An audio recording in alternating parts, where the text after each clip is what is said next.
আজকে আমি পার্বত্য চট্টগ্রামের যে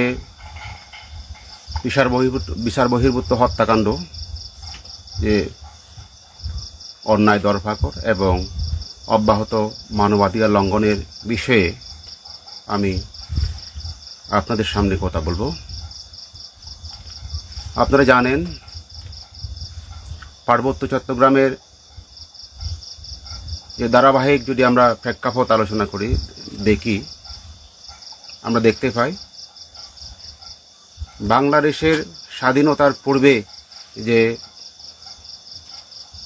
দমন নিপীড়ন ছিল, স্বাধীনতার পরে তার চেয়ে আরও বেশি বেড়েছে। তো এই যে মানবাধিকার লঙ্ঘনের যে ঘটনা, বিচার বহির্ভূত হত্যাকাণ্ড, অন্যায় দরফাকর, এসব কিন্তু সেই বছরের পর বছর ধরে পার্বত্য চট্টগ্রামে ঘটে চলেছে। আপনারা জানেন, চুক্তিপূর্বে যে সমস্ত মানবাধিকার লঙ্ঘনের ঘটনা ঘটেছে, হত্যা, গুমের ঘটনা ঘটেছে, তার মধ্যে অন্যতম হল কল্পনা চাকমার অপহরণ এবং গুম। 1996 সালের 11 জুন, অর্থাৎ 11-12 জুনের যে মধ্যবর্তী রাত, 11 জুন পার হওয়ার পর 12 জুনের যেই রাতে, মধ্যরাতে, ভোর রাতে 12 জুনের কল্পনা চাকমাকে তার নিজ বাড়ি থেকে, বাগাইছড়ির লাললেগুনা তার নিজ বাড়ি থেকে এক দল সশস্ত্র বাহিনীর সদস্য, তৎকালীন যে কৈজেশ্বরী আর্মি ক্যাম্পের যে লেফটেন্যান্ট ফেরদৌস, তার নেতৃত্বে তাকে তুলে নেওয়া হয়। এই তুলে নেওয়ার পর থেকে অদ্যাবধি আমরা কল্পনা চাকমার হদিস পাইনি। সরকার বিভিন্ন সময় তার সন্ধান দেবে বলেও বিভিন্ন তদন্ত হওয়ার পরও আজ পর্যন্ত তাকে আমরা জানি না যে কোথায় কীভাবে রাখা হয়েছে এবং তার পরিণতি কী হয়েছে, তা আমরা আদৌ জানতে পারিনি। এটা রাষ্ট্রের জন্য বড় লজ্জাকর এবং বড় রকমের নাগরিকদের প্রতি তার যে নিরাপত্তা হুমকি হওয়ার একটা দৃষ্টান্ত। আপনারা আরও জানেন যে কল্পনা চাকমাকে অপহরণের পর তার ভাই কালিন্দী কুমার চাকমা, তিনি বাগাইছড়ি থানায় একটা মামলা করেছেন। এই মামলাটা পুলিশ নিলেও পরবর্তী সময়ে দেখা যায় যে বিভিন্ন যে এক লম্বা সময় তার তদন্তের নামে কালক্ষেপণ করা হয়েছে। তদন্ত করতে করতে তদন্ত কর্মকর্তা পরিবর্তন হয়, কিন্তু তদন্তের কোনো পরিবর্তন হয় না। একই রিপোর্ট, একই জিনিস তারা কোর্টে সাবমিট করে শেষ পর্যন্ত এই কল্পনা চাকমার যে মামলাটা 2024 সালে তা খারিজ করে দেয়। এটা হচ্ছে পার্বত্য চট্টগ্রামের যে মানবাধিকার লঙ্ঘন এবং যে খুন গুমের ঘটনা, তার সামরিক বাহিনী কর্তৃক যে মানবাধিকার লঙ্ঘনের ঘটনার যে অন্যতম দৃষ্টান্ত হলো কল্পনা চাকমা। এটা ছিল চুক্তির পূর্বের ঘটনা। আর পার্বত্য চুক্তির পরে বিভিন্ন সরকার যারা ক্ষমতায় এসেছে, তারাও কিন্তু ধারাবাহিকভাবে যে এই পার্বত্য চুক্তির মধ্যে দিয়ে যে একটা পার্বত্য চট্টগ্রামের শান্তি প্রতিষ্ঠার আওয়াজ তোলা হলেও, সম্ভাবনার কথা বলা হলেও, কিন্তু আসলে বাস্তবে তার কোনো আলামত আমরা দেখি না। চুক্তির পরপর, পার্বত্য চুক্তির পরপর 1998 সালের যখন ইউপিডিএফ গঠন হয় ঢাকায়, এরপর থেকে ইউপিডিএফকে বিভিন্ন ট্যাগ দিয়ে চুক্তি বিরোধী, শান্তি চুক্তি বিরোধী ইত্যাদি কথা বলে নানাভাবে ইউপিডিএফের নেতা, কর্মী, সমর্থকদের উপর অন্যায় দরফাকর, মিথ্যা মামলা, জেল জুলুম, বিচার বহির্ভূতভাবে হত্যা, এই ঘটনাগুলো ধারাবাহিকভাবে চলে যাচ্ছে। আমাদের অনেক সহযোদ্ধা, ইউপিডিএফের অনেক সদস্য এখনও পর্যন্ত জেলে অন্তরীণ অবস্থায় রয়েছেন। তার মধ্যে আনন্দ প্রকাশ চাকমা যে ইউপিডিএফের একজন শীর্ষ নেতা, উনিও দীর্ঘদিন ধরে, বহু বছর ধরে জেলে বিনা বিচারে আটক রয়েছে। এভাবে আমাদের শত শত নেতাকর্মীকে গ্রেপ্তার করা হয়েছে, জেলে দেয়া হয়েছে, হাজার হাজার মিথ্যা মামলা দেয়া হয়েছে। প্রায় সময় দেখা যায় পার্বত্য চট্টগ্রামে ইউপিডিএফের নেতা কর্মী সমর্থকদের সেনাবাহিনী ধরে নিয়ে মিথ্যা মামলা দিয়ে জেলে দেয়। অস্ত্র মামলা, সাদাবাজি মামলা থেকে শুরু করে হয়রানিমূলক এমন কোনো মামলা নাই যেই মামলা দিয়ে তারা ইউপিডিএফ নেতাকর্মীদেরকে জেলে আটকে রাখার চক্রান্ত ষড়যন্ত্র তারা করে নাই। শুধু তাই নয়, তারা যে শুধু গ্রেপ্তার করে জেলে দিচ্ছে তা না, বিচার বহির্ভূতভাবেও তাদেরকে ধরে নিয়ে তারা সেনাবাহিনী ঠান্ডা মাথায় খুন করেছে। এরকম ঘটনাও পার্বত্য চট্টগ্রামের মধ্যে আছে। ইউপিডিএফ একটি গণতান্ত্রিক সংগঠন, কোনো নিষিদ্ধ সংগঠন নয়। তাহলে বাংলাদেশের সংবিধান অনুযায়ী দেশের সকল নাগরিকের তার নিজস্ব মত প্রকাশ করার স্বাধীনতা আছে, তার রাজনীতি করার অধিকার আছে, রাজনৈতিক দলকে সমর্থন দেওয়ার অধিকার আছে। এটা সংবিধান স্বীকৃত অধিকার। আমি যে কোনো দলকে আমি সমর্থন দিতে পারি, যে কোনো দলের আমি সদস্য হতে পারি। এটা সংবিধান সে আমাকে সে অধিকার দিয়েছে। তাই বলে এই না যে ইউপিডিএফ করলে তাকে মিথ্যা মামলা দিয়ে জেলে যেতে হবে, তাকে বিচার বহির্ভূতভাবে খুনের শিকার হতে হবে, তাকে অন্যায়ভাবে তার বিরুদ্ধে মামলা দেয়া যাবে। তাহলে যে সমস্ত দল বাংলাদেশে আছে সে সমস্ত দল যদি বৈধ হয়, তাদের নেতাকর্মীরা যদি রাজনীতি করার অধিকার পায় থাকে, তাহলে ইউপিডিএফের সমর্থকদের, কর্মীদের, নেতাদের কেন সে অধিকার থাকবে না? তাহলে কি পার্বত্য চট্টগ্রামের ক্ষেত্রে, ইউপিডিএফের ক্ষেত্রে কি সংবিধান প্রযোজ্য নয়? ইউপিডিএফের যারা নেতাকর্মী সমর্থক রয়েছেন তারা কি বাংলাদেশের নাগরিক নয়? কেন ইউপিডিএফের উপর এত অত্যাচার, নিপীড়ন? ইউপিডিএফ কোন নিষিদ্ধ সংগঠন নয়, আমি বারবার বলছি। এই বিষয়গুলো কিন্তু আমাদেরকে প্রতিনিয়ত ভাবিয়ে তোলে। আপনারা জানেন এই বাংলাদেশ সরকার পার্বত্য চট্টগ্রামকে তারা বিচ্ছিন্নতাবাদী দৃষ্টিকোণ থেকে দেখে, বিচ্ছিন্নতাবাদী চশমা দিয়ে তারা দেখে। যদিও পার্বত্য চট্টগ্রামের কোনো দল, কোনো সংগঠন আজ পর্যন্ত বলেনি যে আমরা বাংলাদেশ থেকে বিচ্ছিন্ন হতে চাই, কিন্তু সরকার, শাসক শ্রেণী, সেনাবাহিনী, ডিজিএফআই পরিকল্পিতভাবে পার্বত্য চট্টগ্রামের সংগঠনগুলোর বিরুদ্ধে এমন উদ্ভট অভিযোগ নিয়ে আছে যে এই সংগঠনগুলো হলো রাষ্ট্রবিরোধী, বিচ্ছিন্নতাবাদী ইত্যাদি ইত্যাদি অভিযোগ নিয়ে, তারা কাল্পনিক অভিযোগ নিয়ে সাধারণ দেশের নাগরিকদেরকে খেপিয়ে তোলে। এটা হলো সামরিক বাহিনী, সরকার পার্বত্য চট্টগ্রামে যে অন্যায় করছে, যে নিপীড়ন চালাচ্ছে, তারা যে বিচার বহির্ভূতভাবে হত্যাকাণ্ড চালাচ্ছে, অন্যায়ভাবে ধরে জেলে নিক্ষেপ করছে, বিশেষ করে সেনাবাহিনীর কর্মকর্তারা যারা প্রমোশনের দান্দায়, প্রমোশন বাণিজ্যের জন্য এসব কাজগুলো করছে, তারাই এসব অপপ্রচার চালিয়ে তাদের এই অন্যায়কে ন্যায্যতা দেওয়ার জন্য, বৈধতা দেওয়ার জন্য পরিকল্পিতভাবে এভাবে মিথ্যা অপপ্রচার ছড়ায়, যেন মানুষ মনে করে, দেশের মানুষ মনে করে যে সেনাবাহিনী পার্বত্য চট্টগ্রামে যা করছে তা সঠিক কাজ করছে।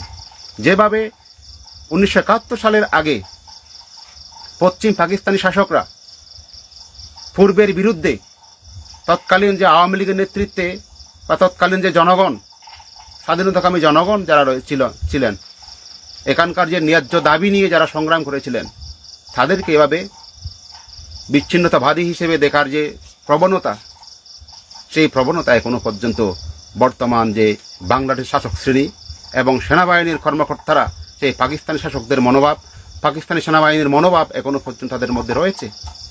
এই যে বিচ্ছিন্নতাবাদীর যে গল্প তারা বানায়, তাহলে আমরা কি দেখি? পার্বত্য চট্টগ্রামে বাইরের লোকজনকে আসতে গেলে বিশেষ পারমিশন নিয়ে আসতে হয়। স্বরাষ্ট্র মন্ত্রণালয় থেকে পারমিশন নিয়ে তারপরে পার্বত্য চট্টগ্রামে তারা ঢুকতে পারে। একটা দেশে পার্বত্য চট্টগ্রাম ভূখণ্ড এই বাংলাদেশের মধ্যে, তাহলে সরকার কেন পার্বত্য চট্টগ্রামকে দেশ থেকে বিচ্ছিন্ন করে রেখেছে? এই সমস্ত নিয়ম কানুন যে 11 দফা স্বরাষ্ট্র মন্ত্রণালয় থেকে যে গোপনে 11 দফা নির্দেশনা দেওয়া হয়েছিল, তার মধ্যে প্রথমত অন্যতম হলো বিদেশি কোনো লোক, বাইরের দেশের কোনো নাগরিক পার্বত্য চট্টগ্রামের ভ্রমণের সময় তাদেরকে অবশ্যই স্বরাষ্ট্র মন্ত্রণালয় থেকে অনুমতি নিয়ে, পারমিশন নিয়ে তারপর আসতে হবে। আর একইভাবে বিভিন্ন মানবাধিকার সংগঠনের যে সদস্যরা দেশের, তাদের ক্ষেত্রেও বলা আছে তারা স্বরাষ্ট্র মন্ত্রণালয়ের অনুমতি নিয়ে পার্বত্য চট্টগ্রামে আসবে। এবং পাহাড়ি এখানকার স্থানীয় যে সংখ্যালঘু জাতিসত্তার যে জনগণ রয়েছেন, তাদের সাথে কথা বলার সময় পুলিশ বা সেনাবাহিনী তাদের সাথে রাখতে হবে। তাহলে দেখুন, একটা দেশে যে দুইটা নীতির কথা আমরা যেটা বলি, আমরা সেই কথাই বলি। এই যে বিচ্ছিন্নতাবাদের যে কথা বলা হয়, পার্বত্য চট্টগ্রামের কোনো সংগঠন, কোনো দল বিচ্ছিন্নতাবাদের দাবি তোলেনি আজ পর্যন্ত। ইউপিডিএফ একটা গণতান্ত্রিক সংগঠন হিসেবে তার দাবিনামা, তার ম্যানিফেস্টো আমরা প্রকাশ্যে আমরা প্রসার করেছি, আমরা করে থাকি, এখনও করি। আমাদের দাবিনামা তো স্পষ্ট। তো এখন এই যে, কিন্তু তবুও বাংলাদেশ সরকার, সেনাবাহিনী এই অঞ্চলের মানুষকে তারা বলে বিচ্ছিন্নতাবাদী। আসলে বস্তুত বাংলাদেশ সরকার 11 দফা নির্দেশনার মধ্যে দিয়ে পার্বত্য চট্টগ্রামকে বাংলাদেশ থেকে বিচ্ছিন্ন করে রেখেছে। অর্থাৎ ভিসা নিয়ে ঢুকতে হয়। পার্বত্য চট্টগ্রামে যদি কোনো বিদেশি নাগরিক ঢুকতে যায়, ভ্রমণে যায়, তাহলে তারা স্বরাষ্ট্র মন্ত্রণালয় থেকে ভিসা নিয়ে ঢুকতে হয়। ভিসা ছাড়া তারা ঢুকতে পারে না। অর্থাৎ পার্বত্য চট্টগ্রাম এক ধরনের বিচ্ছিন্ন এলাকা সরকারের কাছে। তাহলে উল্টো তারা কেন অভিযোগ করে যে পার্বত্য চট্টগ্রামের জনগণ বিচ্ছিন্নতাবাদী? এটা একটা দাহা মিথ্যা এবং পরিকল্পিত, সাজানো, যে তাদের যে অপকর্ম সেনাবাহিনী, সেই অপকর্মকে আড়াল করার জন্য তারা যে মানবাধিকার লঙ্ঘন করে, বিচার বহির্ভূত হত্যাকাণ্ড করে মানুষকে বিনা বিচারে এই পার্বত্য চট্টগ্রামের নাগরিকদেরকে বছরের পর বছর জেলে আটকে রাখে, এসব অপকর্ম, অন্যায়, নিপীড়ন চালানোর জন্য তারা এই সমস্ত যে অবৈধ নির্দেশনাগুলো দিয়ে রেখেছে। আরও আপনারা দেখেন যে পার্বত্য চট্টগ্রামের পরিস্থিতি কীরকম। পার্বত্য চুক্তি সম্পাদন হয়ে গেল 97 সালে, তারপরে তো পাহাড় থেকে সেনা শাসন উদ্ধার হওয়ার কথা, কিন্তু আজ পর্যন্ত আমরা দেখি যে এখনো পর্যন্ত সেনা শাসন অপারেশন উত্তরণ নামে এখনো পর্যন্ত পার্বত্য চট্টগ্রামে সেনা শাসন বহাল রয়েছে। তাহলে এই যে একটা মানুষের জনগোষ্ঠীকে হুমকির মুখে রেখে, সামরিক শাসনের মধ্যে রেখে, সামরিক হুমকির মধ্যে রেখে কীভাবে একটা অঞ্চলের জনগোষ্ঠী, তারা দেশের সংখ্যালঘু এবং নানাভাবে অত্যাচারিত, নিপীড়িত সেই মানুষজন কিভাবে তারা নিজেদেরকে নিরাপদ মনে করবে? এই সামরিক হুমকির মধ্যে, ভূমি বেদখলের মধ্যে, যে প্রতিনিয়ত গ্রামে হামলা, অগ্নিসংযোগ, এসব ঘটনার মধ্যে যেখানে সামরিক বাহিনী প্রায় জড়িত থাকে, তাহলে এই পরিস্থিতির মধ্যে কিভাবে এই যে যারা এদেশের সংখ্যালঘু জনগণ, জাতিসত্তার জনগণ যারা পার্বত্য চট্টগ্রামে বসবাস করে, তারা কিভাবে তার নিরাপত্তা বোধ করবে? তারা কীভাবে আশ্বস্ত হবে এই সামরিক শাসনের মধ্যে? তাহলে এখনো পর্যন্ত এখানে সামরিক শাসন বহাল রয়েছে। এখন তো পাহাড়ে কোনো ইনসার্জেন্সি নাই, বিদ্রোহ নাই, কিন্তু মানুষের রাজনৈতিক দাবি রয়েছে। এই সমস্যা রাজনৈতিকভাবে সমাধান যোগ্য এবং রাজনৈতিকভাবেই আলোচনার টেবিলে এসব সমস্যার সমাধান হতে হবে। কিন্তু সরকার যে কোনো দাবি দাওয়া উত্থাপন করলে, রাজনৈতিক দাবি দাওয়া উত্থাপন করলে তার সামরিক বাহিনী দিয়ে, সামরিক শক্তি দিয়ে, সশস্ত্রভাবে সামরিক বল প্রয়োগের মাধ্যমে এসব গণতান্ত্রিক দাবি দাওয়াকে তারা ভ্রূণে হত্যা করার চেষ্টা করে। এটা মোটেই শুভ লক্ষণ নয়। যতদিন পর্যন্ত এখানে সামরিক বাহিনী থাকবে, সামরিক শাসন থাকবে, সেনাবাহিনী ব্যারাকে ফিরে যাবে না, ততদিন পর্যন্ত পার্বত্য চট্টগ্রামে যে অসন্তোষ, মানুষের যে অবিশ্বাস সরকারের শাসক শ্রেণীর প্রতি, সে অবিশ্বাস থেকে যাবে। এখানকার পাহাড়ে যে সংগ্রাম আন্দোলনের জন্য মানুষ রাস্তায় নেমে আসে এবং রাজনৈতিক দাবি দাওয়া উত্থাপন করে, তার অন্যতম কারণ হলো সামরিক শাসন। এই রাষ্ট্র দায়ী, এই রাষ্ট্র সেই ব্যবস্থা করে রেখেছে। মানুষের উপর হুমকি, জনগণের উপর, এখানকার সাধারণ জনগণের উপর, সংখ্যালঘু জাতিসত্তার উপর হুমকি হয়ে এই সরকার আছে, যার ফলে মানুষ তার ন্যাচারালি বিক্ষুব্ধ হয়ে তারা এই রাজপথে নেমে আসে এবং তাদের রাজনৈতিক দাবি নেওয়া, যে তারা বাঁচার যে অধিকার, বাঁচার যে প্রয়োজন, সেই প্রয়োজন সরকারের কাছে তুলে ধরে। এই যে সামরিক শাসন এবং এখানকার যে ভূমি বেদখল থেকে শুরু করে সব কিছু মিলিয়ে যে অবস্থা ছিল, এখনো পর্যন্ত সেই অবস্থা রয়েছে। তাহলে আজকে যে সেটা নতুন মাত্রায় রূপ পেয়েছে, আপনারা দেখেছেন যে 26-এর গণ অভ্যুত্থানের পর, আমি যদি বলি পার্বত্য চট্টগ্রামে যে গণহত্যা, এক ধরনের গণহত্যা সংগঠিত করেছে, সে ধারাবাহিকতা কিন্তু এখনো আছে। অত্যাচার নিপীড়ন তো আছেই। আমি তো বললাম যে কল্পনা চাকমা থেকে শুরু করে আজ পর্যন্ত যে শত শত মানুষের বিরুদ্ধে শত শত মানুষকে গ্রেপ্তার করা হয়েছে, অন্যায়ভাবে জেলে রাখা হয়েছে এবং গুম করা হয়েছে। আমিও নিজে একজন সেই ভুক্তভোগী।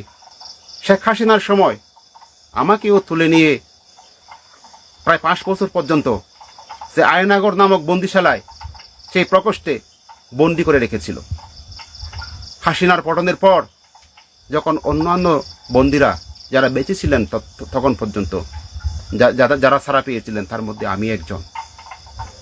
আমি নিজেকে সৌভাগ্যবান বলবো নাকি অন্য কিছু বলবো, তা আমি কোনো বাঁচা আমি খুঁজে পাই না। কিন্তু আমি একজন মানুষ, প্রাণ নিয়ে ফিরে এসেছি একটা মৃত্যুর কূপ থেকে। এই যে পার্বত্য চট্টগ্রামে যে সরকারের যে নীতি, তার আমি একজন শিকার। তারপরে যখন আমি সেখান থেকে মুক্তি পাওয়ার পর, যখন আমি পার্বত্য চট্টগ্রামের অন্যায় নিপীড়নের বিরুদ্ধে কথা বলছিলাম, খাগড়াছড়ি ঘটনার পর গুইমারায় যখন নির্বিচারে গুলি চালিয়ে 3 জন তরতাজা যুবককে হত্যা করা হয়েছিল, খুন করা হয়েছিল, তার বিরুদ্ধে যখন আমি কথা বলছিলাম, তখন আবার আমার বিরুদ্ধে ইউনূস সরকার ষড়যন্ত্রমূলকভাবে ক্যাঙ্গারু কোর্ট বসিয়ে সাজা দিয়ে দিল। তারপর ঘটনা তো ওখানে থেমে থাকেনি। এই যে নির্বাচন হলো, নির্বাচনের পর বিএনপি ক্ষমতায় আসলো, বিএনপি ক্ষমতায় আসার পরও পরিস্থিতি আগের চেয়ে কোনো অবস্থাতেই ভালো বলা যাবে না। যে অবস্থায় ছিল তার চাইতে আমরা যা দেখতে পাচ্ছি এটা কোনোভাবেই একটা ভালো পরিস্থিতি বলা যাবে না। আপনারা দেখেছেন যে পার্বত্য চট্টগ্রাম বিষয়ক মন্ত্রণালয়ের ঘটনা, যেখানে ডিপেন দেয়ানকে নিয়োগ দেওয়ার পর তাকে যেভাবে বলপূর্বক, জোরপূর্বক সেখান থেকে পদত্যাগ করতে বাধ্য করা হলো। তারপরে পার্বত্য চট্টগ্রাম মন্ত্রণালয়ে এখন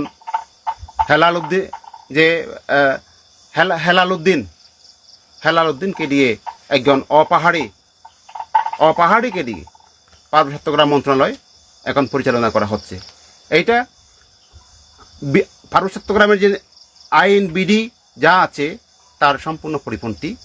এবং এই সরকার শুরুতেই তারা হিলটেক্সের যে বিরুদ্ধে, জনগণের, সংখ্যালঘু জাতিসত্তার জনগণের বিরুদ্ধে তারা অবস্থান নিয়েছে।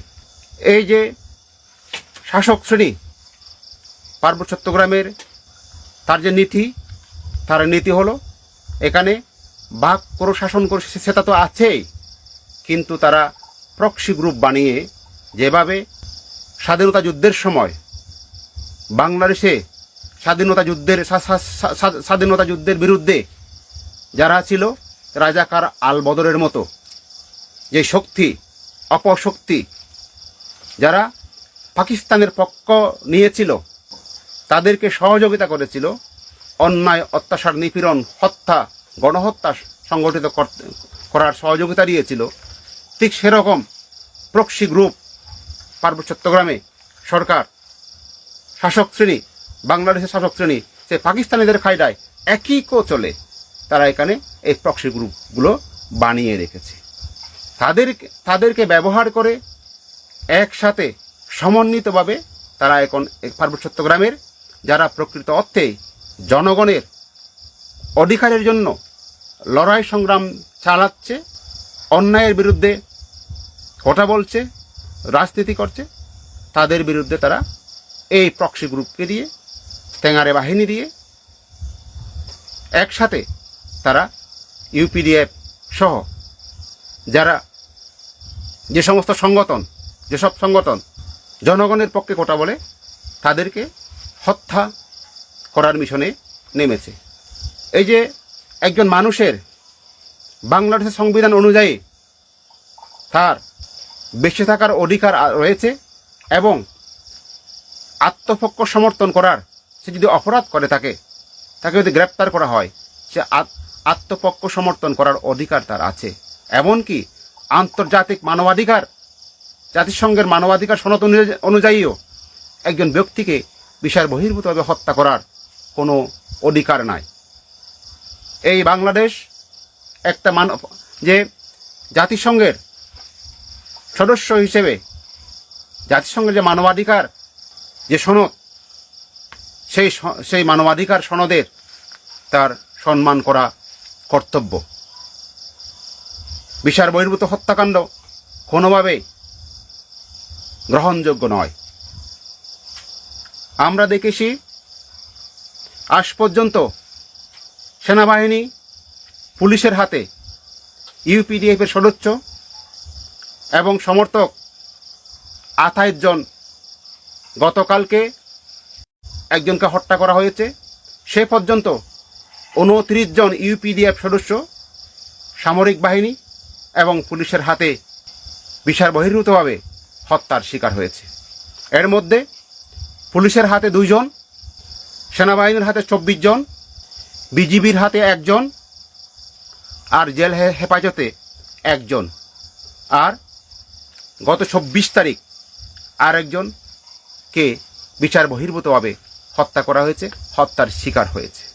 এছাড়াও যে সেনাবাহিনী, তার যে প্রক্সি গ্রুপ এবং তার সমর্থিত যে সমস্ত মিলিটেন্ট গ্রুপগুলো এখানে আছেন, প্যারামিলিটারি গ্রুপ, বিশেষ করে সন্তু লারমা, যিনি আঞ্চলিক পরিষদের চেয়ারে এক নাগারে 28 বছর ধরে ক্ষমতা উপভোগ করে আসছেন, তিনি যেভাবে তার নির্দেশ দিয়ে ইউপিডিএফের নেতা কর্মীদেরকে খুন করাচ্ছেন এবং খুনের নির্দেশ দিচ্ছেন, তাকে তারা জামায় আদর করে আঞ্চলিক পরিষদের চেয়ারে বসিয়ে রেখেছে। 24শে জুন আমরা দেখেছি একই দিনে 2 জন ইউপিডিএফ কর্মী খুন হয়েছেন। একজনকে খুন করা হয়েছে সেনাবাহিনীর দ্বারা গুইমারাতে, আর একজনকে খুন করা হয়েছে দিঘিনালায় সেনাবাহিনীর সমর্থিত জনসংহতি সমিতির সশস্ত্র সন্ত্রাসীদের দ্বারা। এখন অনেকেই বলতে পারেন যে জেএসএস তো পাহাড়ি দল বা আরও যারা সেনাবাহিনীর সাথে গিয়ে হত্যার মিশনে অংশ নেয়, যেমন আজকেও গিয়েছিলেন, যে যারা নব্য মুখোশ আমরা বলি, সেনা সৃষ্ট, সেনা মদত পুষ্ট ঠেঙারে বাহিনী, যাদেরকে সেনাবাহিনী সে আওয়ামী লীগ আমলে সেনাবাহিনী সৃষ্টি করেছিল, যাদেরকে এখানকার মানুষ বাজার ফাতি নাম দিলে সবাই চেনে ভালোভাবে। রাঙামাটি, বান্দরবান, খাগড়াছড়ি সব জায়গায় পাহাড়ি বাঙালি সবাই তাদেরকে বাজার পার্টি বললে চিনে। তারা আবার খুব সুন্দর একটা নাম দেয়, ইউপিডিএফ গণতান্ত্রিক। এসে বাজার পার্টি যারা, তারা হচ্ছে সেনাবাহিনীর শিস্ত। আজকেও যে হত্যার মিশনে সেনাবাহিনী হত্যার উদ্দেশ্যে যে গুলি করেছে, জিমিত চাকমা নামে আমাদের এক ইউপিডিএফের সহযোদ্ধাকে হত্যার উদ্দেশ্যে ব্রাশ ফায়ার করেছে, অনেকক্ষণ ব্রাশ ফায়ার করেছে। তার ভাগ্য ভালো, উনি বেঁচে গেছেন। হাতে গুলি লেগেছে, সেই গুলিতে তার বুকেও লাগতে, তার হাতে কোনো অস্ত্র ছিল না। কিন্তু এই নিরস্ত্র মানুষকে সেনাবাহিনী ব্রাশ ফায়ার করেছে অনেকক্ষণ ধরে। তারপরে তাকে গ্রেপ্তার দেখানো হলো। কি অপরাধ, তার কি মামলা, তার কোনো উল্লেখ নাই। বলা হলো ইউপিডিএফের একজন সংগঠককে গ্রেপ্তার করা হয়েছে এবং তাকে থানায় সোপর্দ করা হয়েছে। কেন? ইউপিডিএফ করলে কি গ্রেপ্তার করতে হবে এমন কোনো আইন আছে দেশে? সংবিধানে কি এমন কোনো লেখা আছে যে ইউপিডিএফ করলে তাকে গ্রেপ্তার করতে হবে? এই কেমন আইন, এই কেমন নিয়ম, এই কেমন বিধি? তাহলে এখন আইন কারা লঙ্ঘন করছে? সংবিধান কারা লঙ্ঘন করছে? সংবিধান, আইন তো সরকার, সেনাবাহিনী লঙ্ঘন করছে। তারাই তো বেআইনিভাবে মানুষকে হত্যা করছে, বিচার বহির্ভূতভাবে হত্যা করছে। এটা কি অপরাধ নয়? এটা কি সংবিধান লঙ্ঘন নয়? এই অপরাধে কি সেনাবাহিনীর শাস্তি হয় না? সেনাবাহিনীকে আইন কানুনের ঊর্ধ্বে বিচার বহির্ভূত হত্যাকাণ্ডের লাইসেন্স কি তাদেরকে দেওয়া হয়েছে? তারা কি সন্ত্রাসী নয়? তারা কি হত্যাকারী নয়? এই হত্যার বিরুদ্ধে, এই অন্যায়ের বিরুদ্ধে যখন পাহাড়ের মানুষ কথা বলে, রাস্তায় নেমে আছে, তখন তাদেরকে বিচ্ছিন্নতাবাদী বলা হয়। অর্থাৎ মিছিল করলে, মিটিং করলে, সমাবেশ করলে তারা বিচ্ছিন্নতাবাদী হয়ে যায়। আর বিচার বহির্ভূত হত্যা, দেখামাত্র গুলি, অন্যায় ধরপাকড়, এসব করলে রাষ্ট্রের তারা সেবক, রক্ষক বনে যায়, প্রশংসা পায়। সেনাবাহিনী ভালো কাজ করছে, তার দেশের নাগরিককে, একজন নাগরিককে মেরে গুলি করে খুন করে সেনাবাহিনী বীরত্ব দেখায়, আস্ফালন করে। কেন? এই দেশটা কি আমার নয়? আমি কি এই দেশের নাগরিক না? আমার কি নাগরিক অধিকার নাই? আমাকে কেন, আমি একজন পাহাড়ি হয়ে, ইউপিডিএফ এর সদস্য হয়ে, আমাকে কেন গুলি করে হত্যা করা হবে? এই জবাব দিতে হবে রাষ্ট্রকে, এই জবাব দিতে হবে সরকারকে, এই জবাব দিতে হবে সেনাবাহিনীকে। এই অন্যায় যতই বাড়বে ততই পাহাড়ের মানুষ ফুঁসে উঠবে, খেপে উঠবে। অস্ত্র দিয়ে, শক্তি দিয়ে, সেনা শাসন দিয়ে পার্বত্য চট্টগ্রামের যে অন্যায় শাসন আপনারা টিকে রাখতে পারবেন না। আজকে একজন মানুষকে খুন করবেন, কালকে 10টা মানুষ দাঁড়িয়ে যাবে। আজকে একটা মানুষকে আপনারা গ্রেফতার করবেন, কালকে 10টা মানুষ প্রতিবাদে ফুঁসে উঠবে। যে অন্যায়, যে নিপীড়ন, যে হত্যা পাকিস্তানিরা করেছিল, সেই একই অন্যায়, একই পথ আপনারা অনুসরণ করবেন না। দেশের আইন এবং সংবিধানকে পদদলিত করবেন না। পাহাড়ের মানুষকে নাগরিক হিসেবে দেখতে শিখুন। সামরিক বাহিনীর চোখে পাহাড়কে দেখবেন না।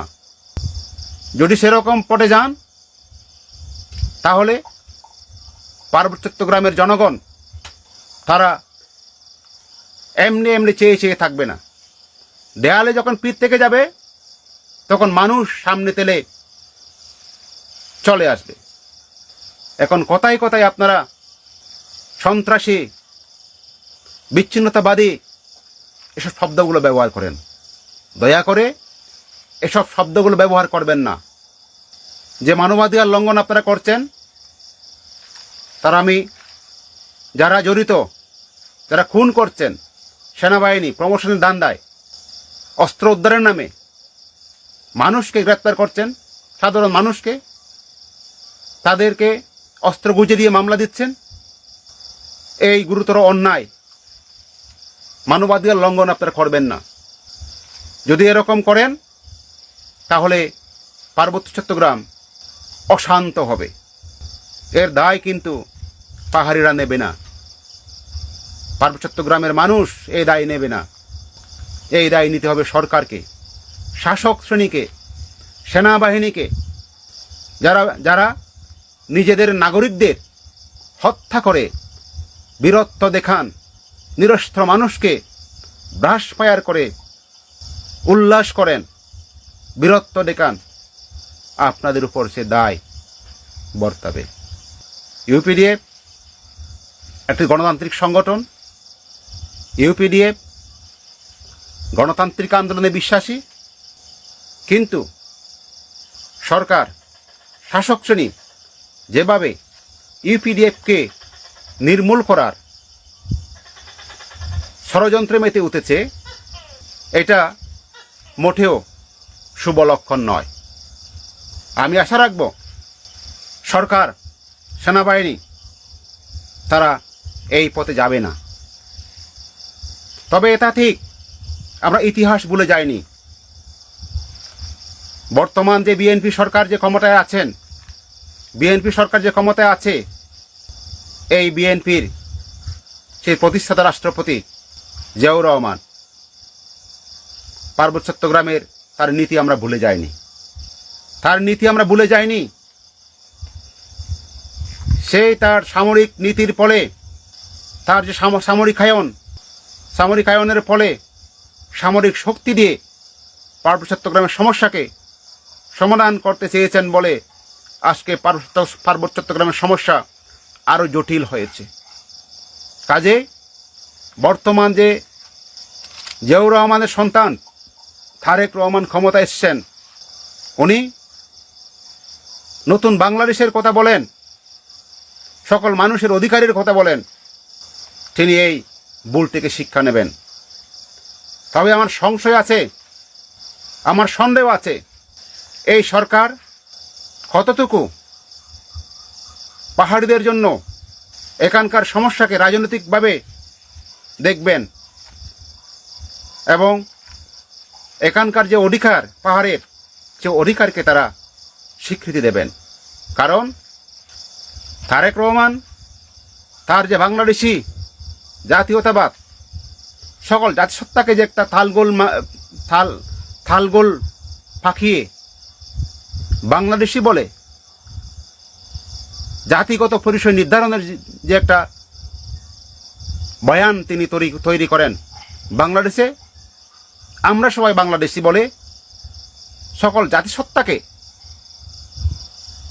তার জাতিগত পরিচয়কে আড়াল করার যে একটা সক্রান্ত দুরভিসন্ধি আমরা দেখতে পাই। আমরা নাগরিক হিসেবে বাংলাদেশি,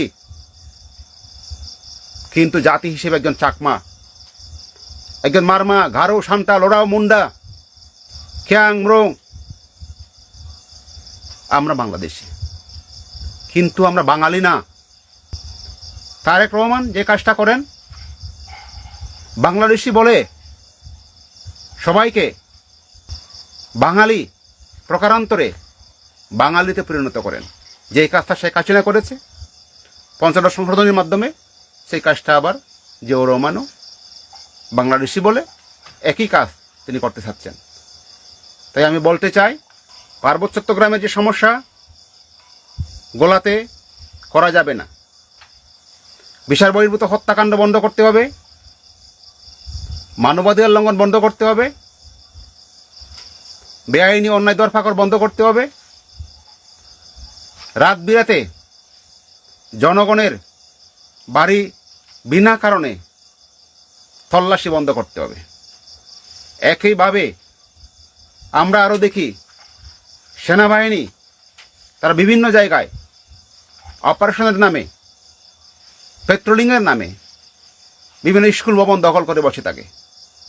প্রাইমারি স্কুল, সরকারি প্রাইমারি স্কুল, সেখানে পাঠদান বন্ধ থাকে।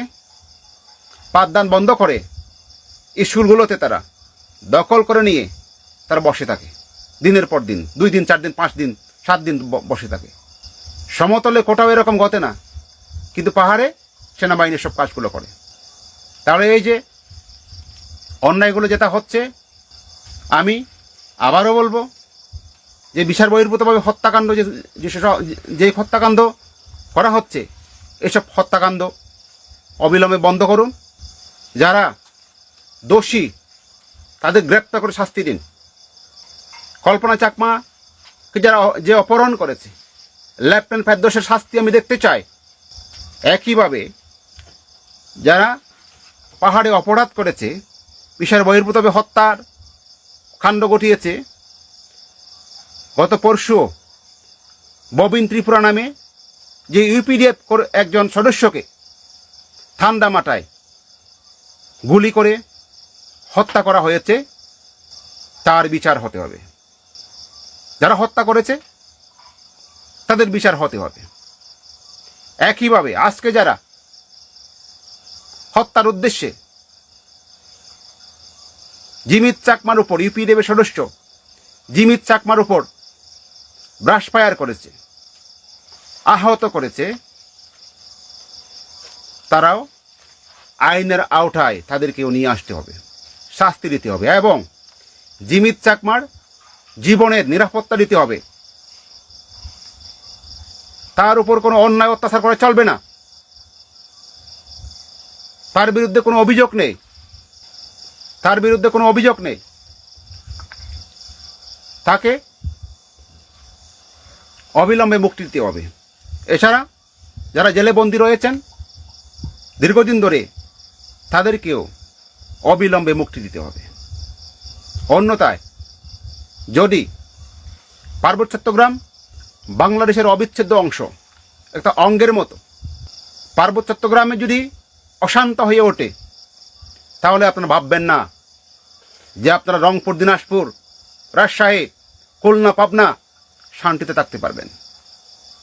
মনে রাখবেন, পার্বত্য চট্টগ্রাম যদি অশান্তি হয়, তাহলে সারা দেশ অশান্তির আগুনে জলে পুড়ে ছারখার হয়ে যাবে।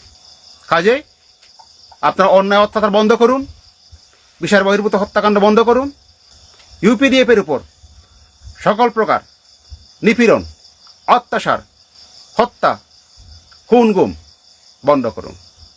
সবাইকে আরেকবার সংগ্রামী শুভেচ্ছা জানিয়ে আজকে বিদায় নিচ্ছি। সবাই ভালো থাকবেন।